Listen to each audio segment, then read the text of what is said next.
L'Aïd el-Fitr marquant la fin du mois du jeûne de Ramadan, célébré ce jour au Gabon et par la communauté musulmane tout entière. Le ton a été donné très tôt ce matin du côté de la mosquée Hassan II de Libreville. Cette conférence débat organisée par l'ONG Imagine Gabon, conférence débat sur l'avenir du franc CFA en zone CEMAC. Elle a été tenue, ou plutôt le conférencier n'était autre que le professeur Daniel Cohen. La nouvelle numérotation téléphonique rentre en vigueur sur l'ensemble du territoire national dès le 12 juillet 2019 à 24 heures. Une numérotation qui passe de 8 à 9 chiffres désormais. Voilà pour les titres. Madame, Messieurs, bonsoir et merci pour votre fidélité renouvelée au programme de Gabon Première. Il est 20 h, c'est l'heure de votre journal. L'Aïd el-Fitr, marquant la fin du jeûne du mois de Ramadan, a été célébré ce jour par la communauté musulmane. Au Gabon, le ton a été donné très tôt ce matin à la mosquée Hassan II de Libreville. Les fidèles sont allés massivement prendre part à la traditionnelle prière annuelle. Frédéric Yenda-Moukoula et Gérard Magnagna nous en parlent. L'esplanade de la mosquée Hassan II de Libreville ainsi que l'intérieur de ce lieu de culte ont été pris d'assaut par les fidèles dès l'aube. El Hadj, imams et autres, assis, debout, à genoux, prosternés, face orientée vers la Mecque, pour suivre attentivement les paroles saintes de l'imam et marquer leur fidélité à l'être suprême. La force, le pouvoir, tout ce que nous détenons aujourd'hui qui nous amène peut-être à empiéter sur le droit des autres, à être injuste, à nous comporter autrement. Nous l'avons acquis en milieu de route de notre séjour terrestre. L'imam Ismaël Hosseini Ossa n'a pas manqué de rappeler les principes sacro-saints qui doivent guider un bon musulman. L'étape la plus importante, c'est celle du milieu où l'homme se trouve en position de force et se croit capable de tout faire, d'empiéter sur le droit des autres, de se montrer injuste, de libérer qui il veut, de punir qui il veut, en un mot d'agir selon sa volonté et de décider parfois unilatéralement du respect des injonctions de Dieu ou pas. Les fidèles ont également exprimé leur attachement au Tout-Puissant. Il faut juste avoir la foi et c'est un moment de forte concentration, de forte méditation. Il faut se concentrer et il ne faut pas avoir de mauvaises pensées, il faut être vraiment propre dans son esprit. Les 30 jours consacrés au jeûne du Ramadan ont été marqués par l'observation des rites et règles sacrées prescrits par Dieu le Tout-Puissant. Autour de cette célébration de la fin du jeûne du mois de Ramadan, on peut lire de la part des fidèles un enthousiasme évident. C'était du moins le constat fait à Libreville par nos reporters messagériens Ngo Obama et Bertin Osaga. Quatrième des 5 piliers de l'islam, l'Aïd el-Fitr, ou la fin du jeûne du mois de Ramadan, célébré avec enthousiasme par la communauté musulmane de Libreville, près de 30 jours après le jeûne. Vous avez jeûné pendant 29 ou 30 jours et à la rupture, on est tous contents, on est tous satisfaits de se retrouver en famille, on se pardonne et que le pardonneur pardonne nous tous, qui est notre créateur. Occasion pour ces derniers de reprendre une alimentation régulière. On s'est organisé comme d'habitude à passer ici, prendre un bon paquet de moutons, juste comme entrée, avant que les femmes ne puissent se préparer. Puis d'ailleurs, les femmes sont allées au marché un peu en retard. Donc on va d'abord déguster le mouton, en attendant que la cuisine soit prête pour nous remplir le ventre. Un rituel islamique respecté par les non-musulmans. On accompagne nos frères qui sont musulmans, même bien que les noms se diffèrent, mais nous prions tous le même Dieu. On les accompagne et Dieu merci encore, chose faite, c'est accompli. Symbole d'amour, de tolérance, de compassion vis-à-vis du prochain, le Ramadan, correspondant à la période lunaire, renvoie en lui-même un message de spiritualité islamique dans la société contemporaine où la religion fait l'objet de jugements de valeur. Allons à Franceville à présent voir comment est-ce que les musulmans de la province du Haut-Ogooué ont pris part à la prière de rupture du jeûne. Le point avec Jacob Moukwangi. En ce temps qui précède de peu l'entrée dans la saison sèche, L'imam central de Franceville a choisi de s'exprimer hors du mimbar pour marteler le message basé sur la grâce que le Seigneur a accordée à tout musulman durant ce mois béni du Ramadan, non sans insister sur les vertus d'humilité. Le message que nous avons véhiculé à nos frères, nous avons rappelé la récompense immense qui attend les croyants le jour dernier. Suite à cette grande adoration, le Seigneur de l'univers a promis aux serviteurs qui l'ont adoré et qui ont fait preuve de piété qu'il va leur accorder la grâce d'accéder au paradis pour l'éternité.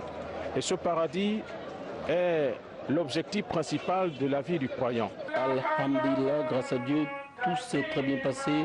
Musulmanes et musulmans sont restés formels dans leur réaction au sortir de la grande prière. Avec beaucoup d'éclat sur les visages, ils ont témoigné de leur foi. On a passé tout un mois dans l'abstinence et puis les craintes de Dieu. Vraiment, ce que je conseille aux frères musulmans, de continuer à venir toujours à la mosquée. Ça s'est bien passé, alhamdulillah. On a aussi fait la prière tout à l'heure là. Ça s'est bien passé, alhamdulillah, on remercie Dieu. C'est Dieu qui facilite tout. Quand tu veux, tu peux. On prie que Dieu nous accepte nos zènes. Bon, c'est bien passé. On prie que Dieu nous pardonne, nous tous. Donc je remercie vraiment Dieu de m'avoir facilité tous les 29 jours et je souhaite bonne fête à toute la communauté musulmane du monde entier. A noter que la grande prière, mosquée Roi Faisal, quartier Corniche, premier arrondissement de la commune de Franceville, a une fois de plus battu le record de mobilisation autour de cette fête contenue dans le 4e pilier de l'islam. Et notez à ce propos que la communauté musulmane de la capitale économique était à la grande mosquée de Port-Gentil pour la prière de fin de Ramadan, une prière marquée notamment par la présence du gouverneur de la province de l'Ogooué-Maritime et des autres confessions religieuses. Un repas communautaire a été offert par Jean-Fidèle Otando à son domicile. Nous y reviendrons au cours de nos prochaines éditions d'information. En tout cas, au-delà du caractère officiel dans les mosquées, l'Aïd el-Fitr, c'est également l'occasion pour de nombreuses familles musulmanes de communier autour d'un repas de fête. Evran Bani Pitake et Jean-Pierre Moussoami ont fait le tour.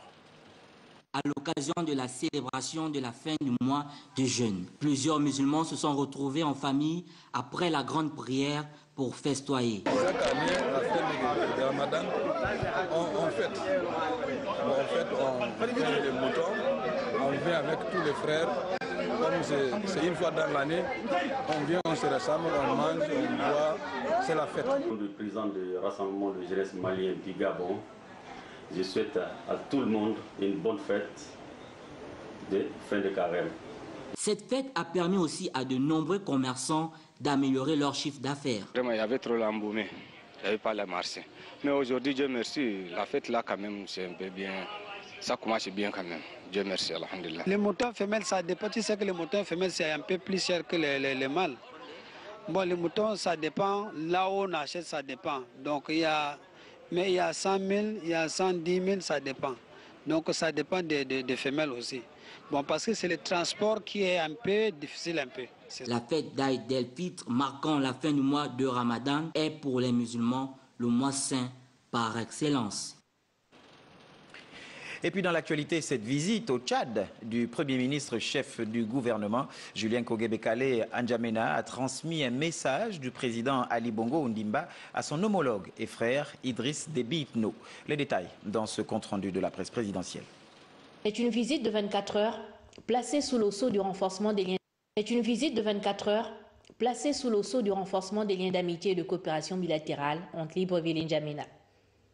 À l'aéroport international Hassan Djamous, Julien Kogué-Bekale est accueilli par le ministre tchadien des Affaires étrangères, de l'intégration africaine, de la coopération internationale et de la diaspora. Avec le patron de la diplomatie tchadienne, Mahama Zéné Chérif, l'émissaire du président de la République Ali Bongo Ondimba a échangé sur les questions d'intérêt commun. Au palais présidentiel, le chef du gouvernement, porteur de messages du chef de l'État Ali Bongo Ondimba, a été reçu par Idriss Déby Itno, président de la République du Tchad. J'ai été porteur de deux messages écrits qui portaient sur les relations bilatérales entre le Tchad et le Gabon, et un autre qui portait sur des condoléances adressé par son Excellence Ali Bongo Ondimba, président de la République gabonaise, à son ami et frère, président Déby, à la suite du décès de son frère. Donc j'étais porteur de ces deux messages. J'étais donc l'envoyé spécial du président Ali Bongo Ondimba auprès du président Déby. Rappelons que le Gabon et le Tchad, États membres de la CAC et de la CEMAC, œuvrent pour les valeurs de paix, de sécurité et de développement. Et puis actualité au Parlement, à l'ordre du jour, la suppression des services publics spécialisés. Le ministre de l'économie Jean-Marie Ogandaga est allé faire prendre acte aux représentants du peuple de cette mesure gouvernementale. Jean-Rodrigue Bigundou, Francis Onémé. Pour matérialiser les mesures prises dans le cadre du plan de relance de l'économie, le ministre en charge de ce département est venu soumettre à l'appréciation des honorables députés, membres de la commission des lois, des affaires administratives et des droits de l'homme, le projet de loi portant suppression de certains services publics, 15 au total, une pilule cependant difficile à avaler pour les honorables députés. Il est indéniable qu'il y a encore parmi les structures proposées à suppression des entités qui pourraient accélérer le développement du pays. Je vous remercie. Par exemple, le Fonds forestier national. Par exemple, le Conseil gabonais de chargeurs. Nous avons créé des agences pour vivre sur la subvention de l'État. Et vous le savez, nous sommes en programme avec le FMI et la Banque mondiale. Ils nous ont dit clairement, ramenez les missions dans les ministères et réorganiser vos ministères de telle sorte que les ministères puissent retrouver toute leur plénitude. Également au centre des préoccupations des honorables députés, la situation et le devenir des agents employés par ces services proposés à suppression. Monsieur le ministre, nous voulons vivement exprimer cette inquiétude pour que vous puissiez faire en sorte que ces pères et mères de famille puissent rentrer dans leur joie. La plupart de ces ressources humaines n'ont pas été recrutées sur la base des contrats. Un établissement qui a recruté qui avait plus de 200 personnes, moins de 3 avaient des contrats de travail en bonne et due forme. Donc si aujourd'hui on veut régler un problème social, on va s'occuper de ces 3 personnes, parce que ce sont ces 3 personnes qui ont des contrats qui répondent à des obligations contractuelles entre un établissement et une personne. Prenant acte de ce texte dans l'attente de son examen au fond ce vendredi, les honorables députés ont fait des propositions aux membres du gouvernement allant dans le sens de la bonne gouvernance et de l'intérêt des concitoyens. Et puisqu'on parle de l'Assemblée nationale, notez que demain à 15h au palais Léomba, justement, se poursuivent les questions orales aux membres du gouvernement et elles vous seront retransmises en direct sur notre chaîne, c'est-à-dire sur Gabon Première, bien sûr, comme mercredi dernier et celui d'avant. Dans l'actualité, l'ONG Imagine Gabon vient d'organiser une conférence débat sur l'avenir du franc CFA en zone CEMAC. Au centre des échanges, la sortie ou non du Gabon du franc communautaire. Et c'est le professeur Daniel Cohen qui lui a animé cette conférence dont les précisions nous sont livrées ici par Frédéric Yenda Moukoula et Arnaud Mengue. La conférence débat animée par le professeur Daniel Cohen à Libreville aura permis aux différents panélistes économistes de jeter les bases d'une profonde réflexion sur l'avenir du franc CFA en zone CEMAC. La première observation à faire, c'est qu'en effet, il n'y a plus de franc. Il y a un franc CFA, mais il n'y a plus de franc tout court. La France est dans la zone euro. La France a renoncé à sa souveraineté monétaire au profit d'une institution, la Banque Centrale Européenne. Il est tout à fait normal qu'on s'interroge sur l'optimalité d'une zone monétaire. Et puis aussi, bien entendu, on est dans une période de très forts déséquilibres internationaux. Mais chacun sait que le grand continent du XXIe siècle, ce sera l'Afrique. Fidel Magwangou, conférencier, plaide pour l'instauration d'une monnaie unique. Si nous avons l'ambition d'avoir une économie de production diversifiée et prospère, il fallait avoir une monnaie nationale. Le franc CFA actuellement ne nous a pas permis de développer des capacités de production nationale qui nous auraient donné la possibilité de produire des biens et des services consommés par les populations gabonaises. En plus, le franc CFA étant une monnaie surévaluée, elle ne nous permet pas de développer nos exportations. Elle avantage les importations au détriment des productions locales. Le modérateur Régis Simongo Tatangani estime qu'il y a du grain à moudre pour y parvenir. La monnaie ne constitue pas la panacée pour résoudre tous les problèmes. Est-ce qu'il faudrait, bien sûr, aller dans le sens du renforcement de l'indépendance de la Banque des Salafis centrale? Est-ce qu'il faudrait essayer d'intégrer une certaine souplesse, revoir certaines clauses comme Du moins, c'est la garantie de convertibilité. Il y a ceux qui sont bien sûr pour le milieu national, il y a ceux qui sont pour le maintien du franc CFA en tenant pour les avantages, il y a ceux qui sont pour une modification en maintenant toujours le principe de monnaie communautaire. À l'issue des débats, une chose est certaine, les avis des participants auront toujours été partagés quant à la sortie ou non du Gabon de la monnaie communautaire. À partir du 12 juillet 2019, à 24 heures, la nouvelle numérotation téléphonique entrera en vigueur sur l'ensemble du territoire. Une numérotation qui passe désormais de 8 à 9 chiffres. Les modalités de cette mutation technologique ont été présentées par le président du conseil de l'ARCEP. Charles Obamondo, Thierry Mandaka nous font le point. Mon numéro, c'est les 06 78 78 79. Ce 06 78 78 79 devient... J'ajoute un 6 avant le 6 78, il deviendra 0 66 78 78 79. À l'international, le 0 est exclu, il deviendra plus 241 ou 00 241 66 78 78 79. Une mutation rendue nécessaire par le souci d'adaptation aux exigences des normes à l'international ainsi que par la saturation du marché au plan interne. Le plan de numérotation est donc un dispositif vivant en constante évolution qui doit s'adapter au fil des années au développement des technologies et au nombre d'usagers afin de garantir la continuité des évolutions et la réduction de la fracture numérique. Il y a un autre facteur qui commence, c'est le machine-to-machine. Maintenant, vous allez voir des conteneurs qui circulent, mais qui ont une carte SIM. Vous allez voir des capteurs d'électricité qui ont une carte SIM qui communiquent des informations. Le lancement de l'opération sera soutenu par une campagne de sensibilisation destinée à la maîtrise par la clientèle du nouveau système de numérotation. Je voudrais rassurer tous les abonnés d'Airtel que sur la partie communication, effectivement, nous avons pris toutes les mesures nécessaires pour pouvoir avoir une communication de proximité vis-à-vis de nos clients. Pour les différents opérateurs de téléphonie mobile, non seulement le nombre d'abonnés connaîtra une augmentation exponentielle, mais le chiffre d'affaires connaîtra aussi une amélioration conséquente. La célébration ce jour en présence des élèves de l'Institut privé Léomba, des Journées internationales de diversité biologique et de l'environnement, une initiative du bureau sous-régional de l'Organisation des Nations Unies pour l'alimentation et l'agriculture. Le point avec Marie-Jo Moussavou Makondi et Richard Moubiwa. Dans le cadre de ces célébrations, la FAO a organisé à son siège un événement de sensibilisation pour mettre en avant l'importance de la biodiversité pour atteindre l'objectif de la fin zéro d'ici 2030 et comment ces actions menées au Gabon en partenariat avec les institutions nationales contribuent à préserver cette biodiversité. Au Gabon, la biodiversité associée est notamment menacée par la surexploitation, la chasse non contrôlée et le braconnage, la surpêche industrielle, la pêche artisanale non contrôlée et illicite, la déforestation et le changement d'affectation de l'utilisation des terres.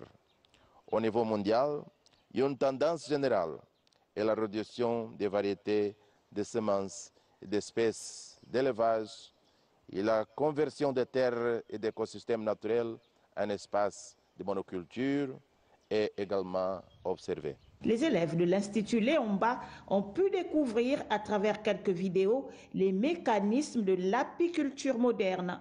Ils ont également découvert le poisson qui se trouve dans l'aquarium de cet organisme. J'ai retenu que c'est à force de danser que les abeilles trouvent le nectar. Dès qu'elles ont fini de prendre, elles retournent dans la ruche pour mettre ça quelque part. On avait dit que les poissons sont importants parce qu'ils ont des protéines pour nous aider à grandir. Le thème choisi cette année pour la célébration de cette journée est « Notre biodiversité, notre nourriture, notre santé ». Au Gabon, cette relation entre environnement et santé et notamment entre préservation de la biodiversité et sécurité alimentaire et nutritionnelle des populations est particulièrement étroite en zone rurale.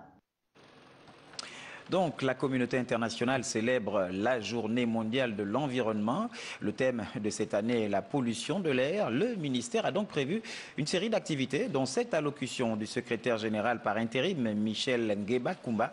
Il est au micro d'Eric Nzegi Badinga et Guy Franklin Mangenga. La pollution de l'air est un thème de dimension mondiale. 9 personnes sur 10 dans le monde sont exposées à des niveaux de polluants atmosphériques supérieurs au niveau de la sécurité de l'Organisation mondiale de la santé.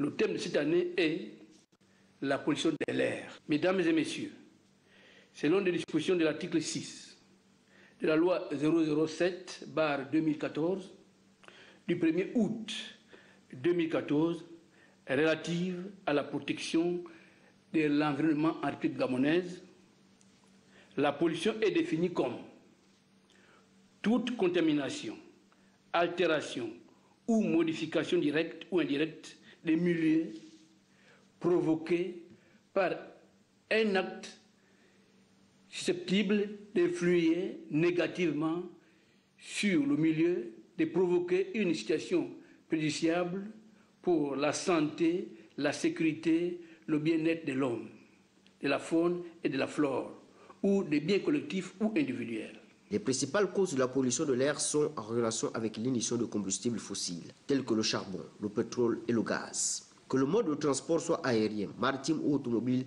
participe aux émissions de polluants atmosphériques. Au regard de la gravité du phénomène, le président de la République, chef de l'État, son Excellence Ali Bongo Ondimba, qui fait de la préservation de notre cadre de vie son cheval de bataille, a instruit le gouvernement à entreprendre des actions efficaces visant à améliorer la qualité de l'air et à lutter contre les changements climatiques. Le brûlage des déchets, que ce soit par un particulier ou dans une installation dédiée, est à l'origine de la pollution. Vu le caractère rotatif des paiements des prestations à la Caisse nationale de sécurité sociale, pour ce mois, le tour revient au paiement des rentes.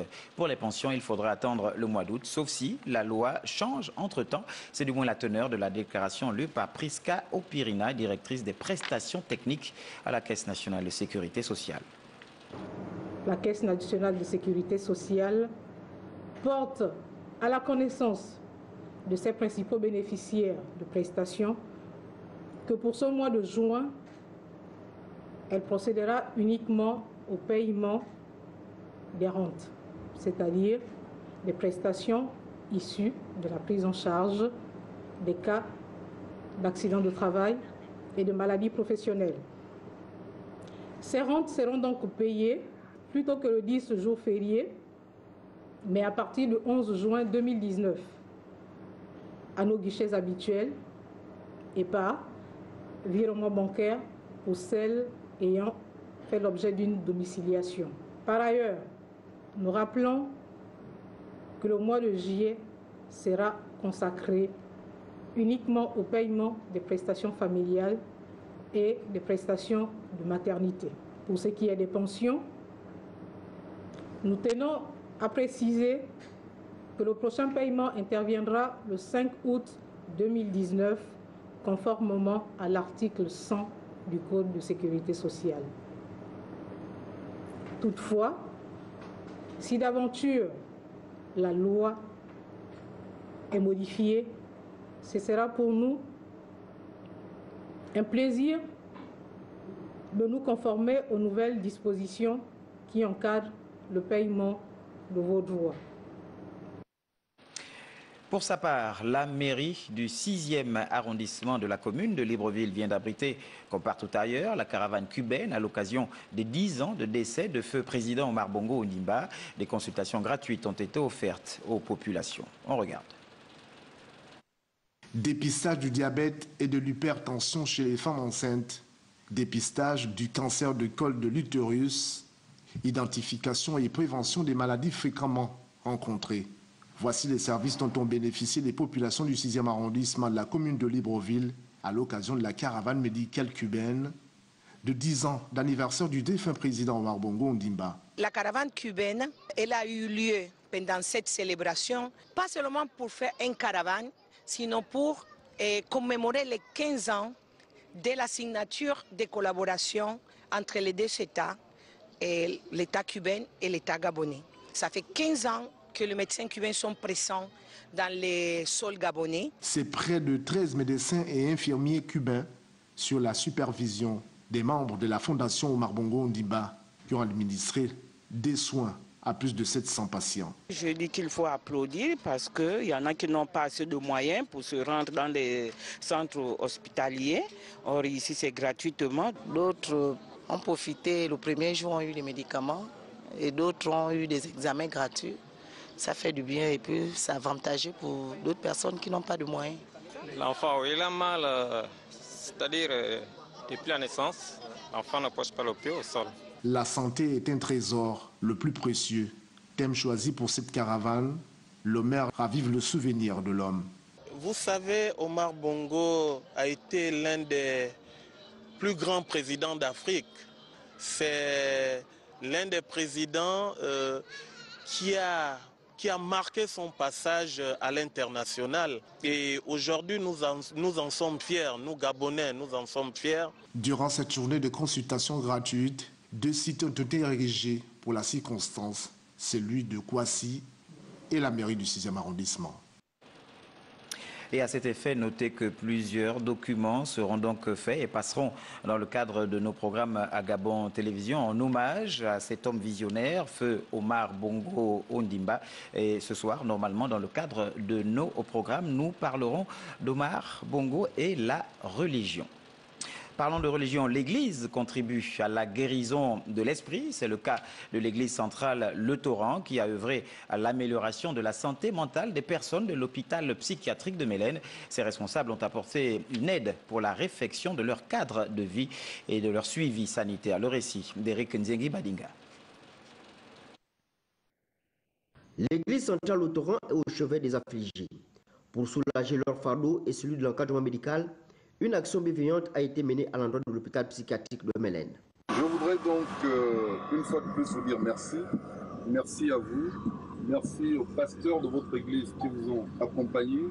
Merci à vos fidèles qui vous soutiennent dans votre action parce que sans eux, il est difficile que le berger puisse mener des actions si les fidèles ne soutiennent pas véritablement l'action, la vision du berger. Outre la réfection des bâtiments, l'église centrale Le Torrent a remis des outils informatiques à la structure hospitalière. 2 fois par semaine, les patients seront aux bons soins spirituels et fraternels de l'église. Toutes ces actions avaient été pensées lors de la convention organisée en novembre 2018 où une collecte de fonds avait été initiée. Le rôle de l'église est un rôle social avec la collecte que nous avons réussi à faire lors de notre convention. Une collecte qui a été faite devant tout le monde. Nous avons organisé un dîner de vie et ce que nous avons perçu, nous avons donc préféré de réhabiliter ce bâtiment. À travers cette œuvre, l'église centrale Le Torrent démontre que le malade psychique est un être qui mérite d'être aimé et de recevoir la grâce par la foi en Christ. Et puis dans l'actualité, enfin, cette conférence de presse de lancement des samba professionnels. Des éminents conférenciers tels que Patrick Mboma, parrain de l'événement, Pape Diouf et bien d'autres ont édifié les participants sur l'intérêt de la 6e édition de cet événement international. Charlène Ourampiram Bimi, Hervé Nzigué. Organisé à Libreville depuis 5 ans, les samba professionnels voient cette année encore la participation de plusieurs professionnels de renom qui affichent complet. Aux côtés des membres du comité d'organisation, ces derniers ont expliqué aux hommes des médias les enjeux des différentes activités dont les thèmes portent essentiellement sur l'ingénierie événementielle et le rôle du numérique, le sport et environnement et le journalisme, montage et cadrage entre autres.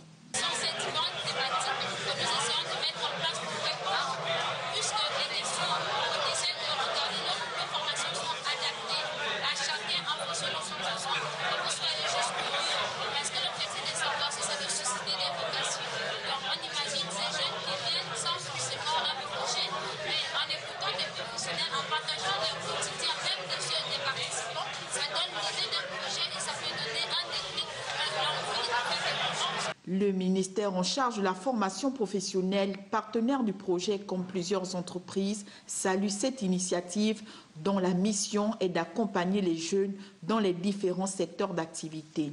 Et nous avons un pan très important, c'est d'accompagner les initiatives des jeunes. On estime que c'est une belle initiative, c'est quelque chose qui permet à ce que les talents s'expriment, le réseau se développe. Et donc aujourd'hui, c'est une activité désormais qui va intégrer l'agenda du ministère en charge de la jeunesse au niveau du Gabon. Les Samba professionnels n'ont pas la prétention de former les jeunes en une semaine. C'est un lieu de rencontre et surtout de partage de connaissances et d'expériences qui permettra aux participants de découvrir et de développer leur potentiel. Ce communiqué pour la fin de ce journal émanant du CIPROCOM, se voulant légaliste et en quête d'une légitimité qui fait actuellement défaut, le président du CIPROCOM, syndicat des professionnels de la communication, convie l'ensemble des communicateurs de Gabon Télévision et Radio Gabon à bien vouloir prendre part à l'Assemblée générale élective afin de renouveler le bureau exécutif et ainsi donner l'opportunité à d'autres communicateurs de pouvoir postuler à la présidence du bureau exécutif. Aussi, le bureau sortant peut-il se présenter s'il en exprime le besoin. Les listes de candidatures devront être déposées au service courrier de Gabon Télévision et Radio Gabon jusqu'au jeudi 6 juin 2019, période ouverte à la campagne électorale. Le scrutin, quant à lui, aura lieu ce vendredi 7 juin 2019 à partir de 10 h et ce sera à la maison Georges Rawiri. C'est donc la fin de ce journal. La sagesse africaine nous dit ceci: celui qui n'a pas peur n'a pas de courage. C'est donc la fin de cette édition d'information. Merci à vous de l'avoir suivi. 23 h, Wilfried Pigavwamba pour la dernière édition d'information. Bonne suite des programmes sur notre chaîne et à demain 20 h.